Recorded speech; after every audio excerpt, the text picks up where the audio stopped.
pinababaklas na ng DOTR ang mga plaka at inimpound na ang lahat ng mga units ng taxi hub sa NAIA ng sangkot po sa nag-viral na video dahil sa overpriced na singgil sa pamasahe. Makaraang matuklasan ng DOTR na kolorum pala ang lahat ng units nito. Magpapahatid lang sana ang isang pasahero mula sa Terminal 3 patungong Terminal 2 ng Ninoy Aquino International Airport, pero pumalag ito ng singilin ng 1,200 piso ng taxi driver. Vic Sumintak sa balitang yan.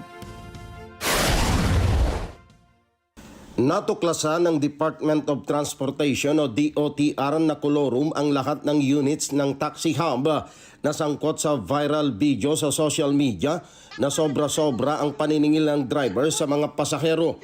Ito'y matapos na kumalat ang video ng isang pasahero na nagpahatid mula Terminal 3 patungong Terminal 2 ng Ninoy Aquino International Airport o NAIA na sinisingil ng pamasaheng 1,200 pesos ng taxi driver. Papuntang Terminal 3, 1,260, ganon? Ano yan? 1,200. Kuya, para naman. 1,000 na lang yan. Huwag naman, lugi tayo sa gasolina pabalik, ma'am. 1,100 na lang, sige 1,100. Kuya, grabe ang bahal ng ano mo. Kaya 1,100 na lang. Airport, Terminal. Diyos ko po, kung alam ko lang, kuya.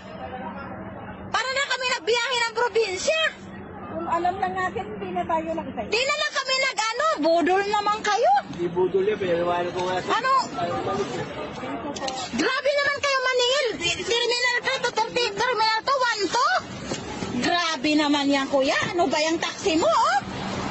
Ayon sa DOTR, pasunanon pang March 2025 ang prangkisa ng taxi hub at hindi na nirenew ng kumpanya ang prangkisa sa Land Transportation Franchising and Regulatory Board o LTFRB.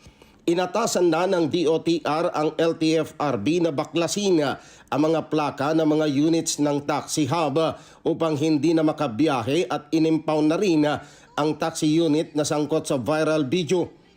Pinadalhan na rin ng LTFRB ng show cause order ang binabanggit na taxi company para sa kaukulang pagdinig sa kaso. May kaakibat din na multang 100,000 pesos ang ipinataw sa kumpanya ng taxi sa ilalim ng Joint Administrative Order ng DOTR. Samantala, inatasan ng DOTR ang LTO at LTFRB na magsagawa ng crackdown operation sa paliparan upang mahuli ang mga nangungontrata at sobra-sobrang maningil na taxi drivers sa mga pasahero maging sa mga turista. Vic Sumintak para sa mata ng Agila, matatag, matapang, matapat.